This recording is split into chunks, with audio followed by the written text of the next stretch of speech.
Assalamu alaikum ladies and gentlemen. The topic of our today discussion is growth and development in animals. Growth and development. इसमें पहले फ़र्क आप देख लें. Development कहते हैं किसी चीज़ के बनने के जो स्टेजेस होते हैं उसको हम किस में पढ़ते हैं, डेवलपमेंट में. ओके.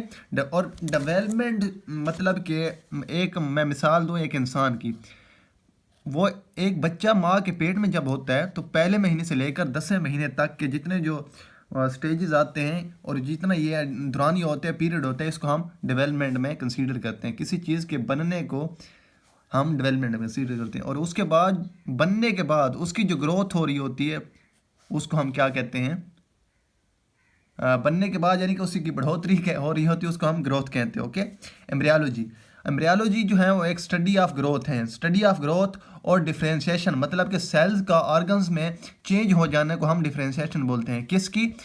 एक एम्ब्रियो की. मतलब एम्ब्रियो इस ये जो होता है फर्टिलाइजेशन के बाद फर्टिलाइज होता है, स्पर्म और एग फर्टिलाइज होते हैं, दोनों मिलते हैं, उनकी फर्टिलाइजेशन होती है तो हमारे पास ज़ैगोट बनता है. ज़ैगोट जो होता है, ज़ैगोट के बाद एम्ब्रियो बनता है. ओके. अब ज़ैगोट के बनने से लेकर एम्ब्रियो तक के जितने स्टेजेस हैं उसमें ज़ैगोट की ग्रोथ आती है और इसके अलावा ज़ैगोट के सेल्स की मुख्तलिफ आर्गन्स में डिफ्रेंशिएशन हो जाना, इसको हम क्या बोलते हैं? हम बोलते हैं एम्ब्रियोलॉजी की. हम एम्ब्रियोलॉजी में इसको स्टडी करते हैं. Embryology simply means study of embryo. Embryo का दौरानिया कितना होता है? पहले महीने से लेकर 10वें महीने तक माँ के अंदर जो पेट के अंदर बच्चा होता है उसका यही दौरानिया होता है एम्ब्रियो का. ओके. अब हम पढ़ने जा रहे हैं डेवलपमेंट. अब हमने पढ़ ली कि जो पहले महीने से लेकर 10वें महीने तक होती है वो डेवलपमेंट होती है और ये ordered sequence of irreversible steps होती है. हर स्टेप जो होता है वो अगले स्टेप के लिए कंडीशन सेट कर देता है. अगर एक स्टेप मुकम्मल नहीं हुआ तो अगले स्टेप शुरू नहीं हो सकेगा. ओके. एवोल्यूशन हुई, आपको पता है एवोल्यूशन हुई तो हम एवोल्यूशन के ज़रिए पैदा हुए. साइंसदान ये मानते हैं, मुसलमान यानी कि इस्लाम तो ये नहीं कहता लेकिन साइंसदान ये कहते हैं कि एवोल्यूशन हुई, एवोल्यूशन के ज़रिए हम इंसान बने. तो हर जो ऑर्गेनिज्म है उसमें कहीं ना कहीं उसके डेवलपमेंट के प्रोसेस में उसके डेवलपमेंट के ये वेरियस फॉर्म्स होती है, उसमें कहीं ना कहीं सिमिलरिटी होती है. ओके. और अब हम देखने जा रहे हैं इन्हीं फॉर्म्स को, यानी कि डेवलपमेंट किस तरह हो जाती है, ज़ैगोट एम्ब्रियो में किस तरह चेंज होता है. अब इसको हम यानी कि ज़ैगोट एम्ब्रियो में किस तरह चेंज होता है इसको हम स्टडी करने जा रहे हैं. ओके. Gamete formation. स्पर्म होता है, यानी कि मैं आपको ऐसे बताऊं कि सेक्स सेल्स होते हैं, वो होते हैं सेक्स सेल्स होते हैं, sex cells. Okay. Sex cells ये 2n होते हैं, डिप्लॉयड होते हैं. इनमें मियासिस होती है. मियासिस के बाद हमारे पास क्या बनते हैं? स्पर्म्स या एग बनते हैं. ओके. मतलब एग जो होता है फीमेल में बनता है और स्पर्म जो होता है वो मेल में बनता है. जब ये दोनों बन जाते हैं तो इनकी होती है फ्यूजन. ओके. इनको हम क्या बोल रहे होते हैं? गैमीट. अब यहाँ तक हमारे पास गैमीट फॉर्मेशन हो चुकी, ठीक है, यानी कि स्पर्म या एग बन चुका हमारे पास. अब हमारे पास गैमीट बन चुका. अब ये दोनों हमारे पास आ चुके हैं, एग एंड स्पर्म हमारे पास आ चुका है. ओके. अब इनकी हुई फ्यूजन. ओके. फ्यूजन यानी कि मतलब फर्टिलाइजेशन. इनकी हुई फ्यूजन के बाद हमारे पास क्या बना? ज़ैगोट बन गया. जब ज़ैगोट हमारे पास बन गया, ओके, ज़ैगोट की हुई cleavage mean division, mitotic division हुई. मैं आपको ऐसे मिसाल दूं कि एक कोई सेल था, आप नॉर्मल मिसाल ले लें, नॉर्मल एक कोई सेल था ऐसे उसकी डिवीजन्स हुई, उसकी इतनी डिवीजन्स होती गई, बहुत सारी इतनी डिवीजन्स होती गई. आप इधर भी इस तस्वीर में देख सकते हैं कि एक सेल था ज़ैगोट. ओके. ज़ैगोट की एक डिवीजन हुई इस तरह, फिर दो हो गई, फिर इस तरह ये इतनी हो गई. ओके. फिर इसके बाद इस तरह होने लग गए. ओके. ये मुख्तलिफ डिवीजन्स होने लग गई, फिर इतनी हो गई, इतनी पता नहीं कितनी हो गई. यानी कि इस तरह आप नज़ारा समझ ले, एक सेल मुख्तलिफ में डिवाइड हो गया. इसको हम क्या बोलेंगे? क्लीवेज. एक ज़ैगोट की क्लीवेज हो गई. ओके. और आगे हम पढ़ते हैं कि जब ज़ैगोट की क्लीवेज हो गई हमारे पास बहुत सारी सेल्स की फॉर्म आ गई, ये बहुत सारे सेल्स आ चुके हैं, तो इसको हम क्या बोलेंगे? इनको ब्लास्टोमेयर्स. ओके. ब्लास्टोमेयर्स. इन हर सेल के पास अपना एक न्यूक्लियस होगा. ओके. न्यूक्लियस होगा. अब इतने आ चुके हैं हमारे पास सेल्स, इनको हम क्या बोलेंगे? ब्लास्टोमेयर्स. अब क्लीवेज के बाद हमारे पास बन चुका है ब्लास्टोमेयर्स. ओके. ब्लास्टोमेयर यानी कि बहुत सारे सेल्स हमारे पास आ चुके हैं। अब इन सेल्स का क्या होगा, इनकी लेयरिंग होगी, इनकी गेस्टोरेशन स्टार्ट हो जाएगी ब्लास्टोमेयर्स की। ओके, ब्लास्टोमेयर्स की क्या स्टार्ट हो जाएगी, गेस्टोलेशन, मतलब कि जर्म लेयर्स पैदा होना शुरू हो जाएंगी। मैं आपको बताता हूँ कि किस तरह। ये जो सारी थी, ये इतनी मैंने आपको बता दी, ये इतनी थी। तो इसके बाद 2 लेयर्स पैदा हो गई। एक को हम बोलते हैं, ये आप इस इधर भी पढ़ेंगे, इधर आप पढ़ेंगे इसको। ओके, ये हमारे पास आप इसकी लेयर बनना शुरू हो गई। एक को हम बोलेंगे एपीब्लास्ट, एपीब्लास्ट, और एक को हम दो लेयर्स बनेंगी इसके बाद, ब्लास्टोमेयर्स की 2 लेयर्स बन जाएगी। और एक को बोलेंगे हैपोब्लास्ट। ओके, हैपोब्लास्ट जो होती है वो लोअर लेयर होती है, एपीब्लास्ट जो होती है वो ऊपर लेयर होती है। और अपर लेयर जो है वो ज़्यादातर किस में चेंज हो जाती है, जो अपर लेयर होती है वो एक्टोडर्म, या फिर उसमें चेंज हो जाती है एक्टो या मीजो में चेंज हो जाती है। ओके, समझ आ गई होगी आप इस प्रोसेस की आपको समझ आ गई होगी। और ये जो होती है हैपोब्लास्ट होती है, हैपोब्लास्ट इसमें चेंज हो जाती है, हैपोब्लास्ट जो है वो चेंज हो जाती है, आई थिंक ये एक्टो में होती है, ये मीजो, एक्टो होती है बाहर वाली, मीजो होती है दरमियान वाली लेयर, और जो होती है अंदर वाली उसको कहते हैं एंडो। ओके, तीनों लेयर्स। अब तीनों लेयर्स आपको इतने तक समझ आ रही है। ब्लास्टोमेयर्स जिनके पास न्यूक्लियस होता है वो उनकी 2 लेयर्स बन जाती है, इतने सेल्स जो होते हैं इनकी 2 लेयर्स बन जाती है, एक नीचे रह जाते हैं, एक उनके ऊपर आ जाते हैं, इनकी 2 लेयर्स बन गई। अब 2 लेयर्स बन गई जिनको हम एक को हम एपीब्लास्ट बोल रहे थे, एक को हम हैपोब्लास्ट बोल रहे थे। हैपोब्लास्ट जो थी वो नीचे वाली लेयर थी और एपीब्लास्ट ऊपर वाली लेयर थी। अब 2 सेल्स की लेयर बन चुकी है, 2। और फिर डिवीजन हुई, फिर तकसीम हुई, फिर आगे डिफ्रेंशिएशन हुई।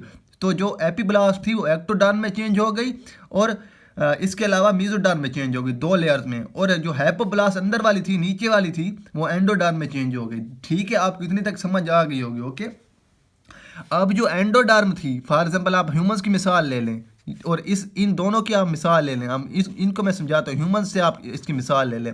एक्टोडर्म जो होगी इंसानों की, फॉर एग्जांपल जो स्किन है इसको हम एक्टोडर्म का नाम दे सकते हैं। मीजोडर्म को हम किसका नाम दे सकते हैं, स्किन्स के अंदर, यानी कि आप जो मतलब हम मिसाल ले लें, आप गुर्दों की ले लें, आप जो है मैदे की ले लें, जिगर की ले लें, और इसके अलावा फेफड़ों की ले लें, दिल की ले लें।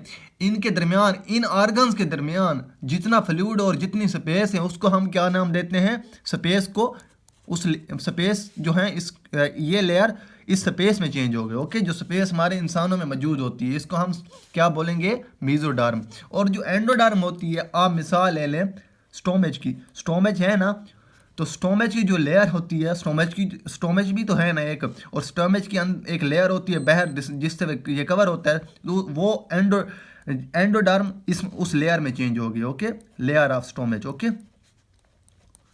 आपको ये समझ आ गई होगी। ओके, अब हम आगे पढ़ने जा रहे हैं। गैस्ट्रोलेशन हमने पढ़ ली कि जर्म लेयर्स बन चुकी है। अब हमने बता दी कि इंसान, या मैंने सारा आपको प्रोसेस बता दिया। अब लेयर्स बन चुकी थी तो मैंने आपको बताया था कि ऑर्गन्स में चेंज हुई, ऑर्गेनोजेनेसिस चेंज हो गई। ऑर्गन्स मैंने इधर बना के आपको दिखा दिए थे। अब ऑर्गेनोजेनेसिस के बाद क्या होगी, ग्रोथ।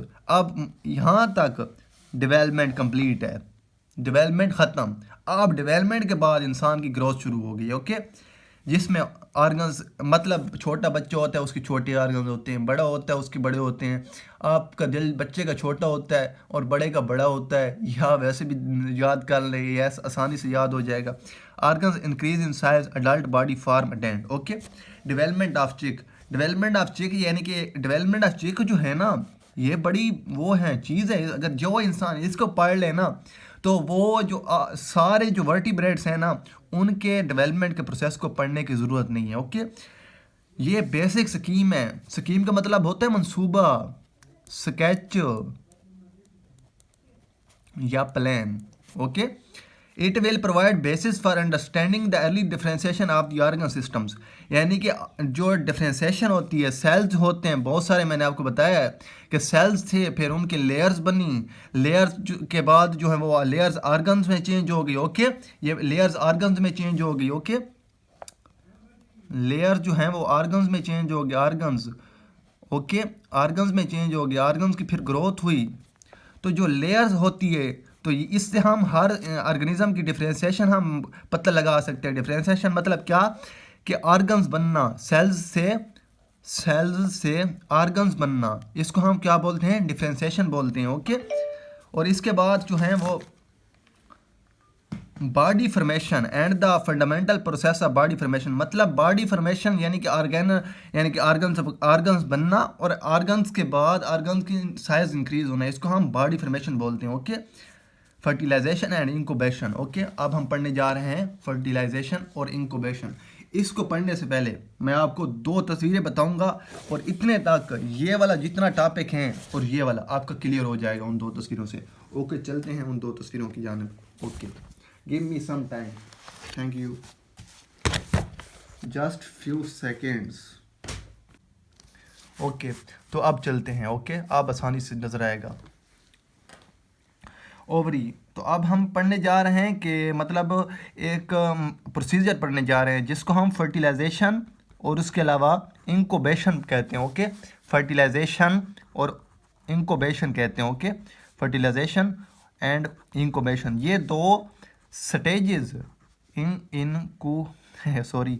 इंक्यूबेशन। ओके, ये हम दो स्टेजेस पढ़ने जा रहे हैं, किसकी, डेवलपमेंट ऑफ चिक की। ओके, सबसे पहले जो है वो एक मतलब होता है ना मुर्गे का एक स्पर्म जो होता है वो एक यानी कि इधर अंदर इंटर होता है। ओके, इंटर जैसे ही होता है स्पर्म इंटर होता है, स्पर्म इधर से होता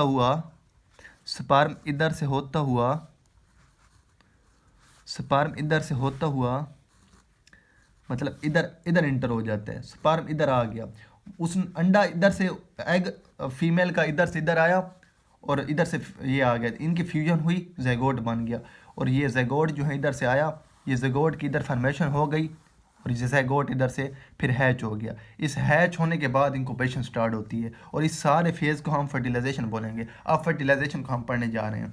ये जो इतनी लंबी नाली मैंने बनाई है, ये है ओविडक्ट, मतलब कि जो फीमेल एग है ना, हैन, तो उसका जो है ये सारा प्रोसीजर उसकी डक्ट है। इसका पहला जो पार्ट है इसको हम ओवरी बोलते हैं। ओवरी जो है वो याक को सिक्रीट कर रहे होते हैं, जो पीला पार्ट होता है, जो पीला पार्ट होता है ना, याक जिसको बोलते हैं, तो वो ओवरी सिक्रीट कर रही होती है। यहाँ पे याक सिक्रीट होगा, इधर से हमारे पास स्पर्म आ चुका है, दोनों की फ्यूजन होगी और ज़ैगोट बन के आगे निकल जाएगा। ओके, ये प्रोसेस सारा होगा।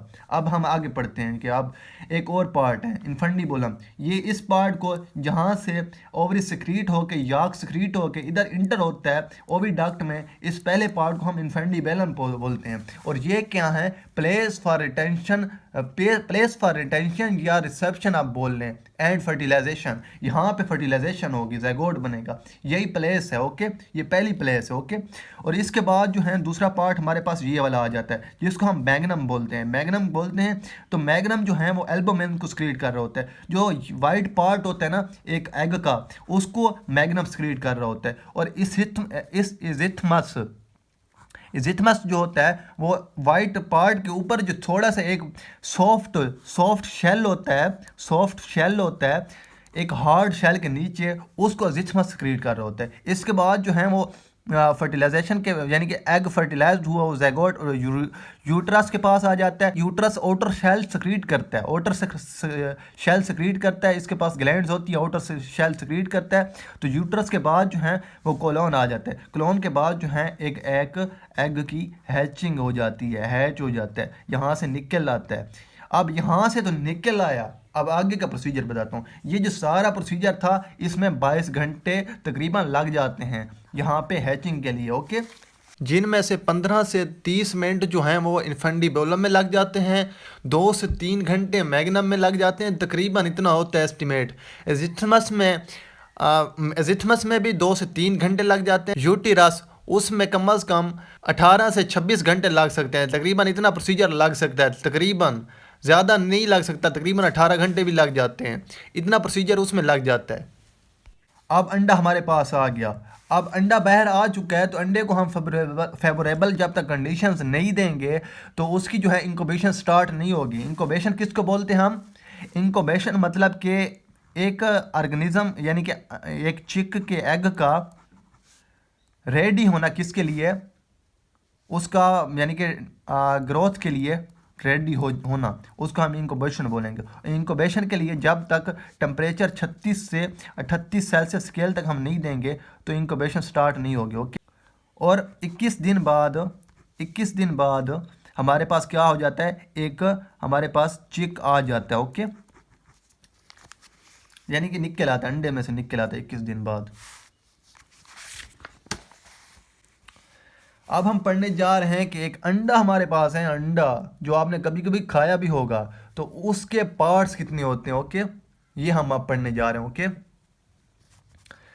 इसके पार्ट्स, जो पहला बाहर वाला पार्ट है, इसका आउटर शेल है, ये हार्डर होता है और ये यूट्रस से सिक्रीट हो रहा होता था, मैंने आपको पहले बताया। इसका इनर पार्ट जो है वो इनर शेल होता है, ये सॉफ्टर होता है और ये जिथमस से सिक्रीट हो रहा होता था। मैग्नम, ये मैग्नम सिक्रीट कर रहा था एल्बुमिन को, ये वाइट पार्ट था। Okay, white part. और इसके अलावा जो है याक जो है और सिक्रीट कर रहा था। और इसके बाद होता है हमारे पास सबसे मेन रीजन, जिसको हम डिस्क्वाइडल क्लीवेज बोलते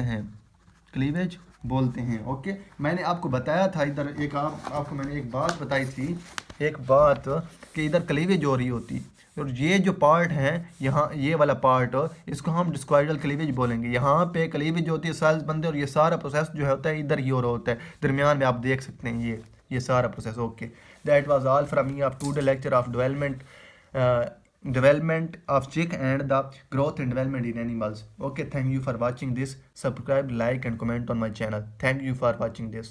Allah Hafiz, fi amal Allah.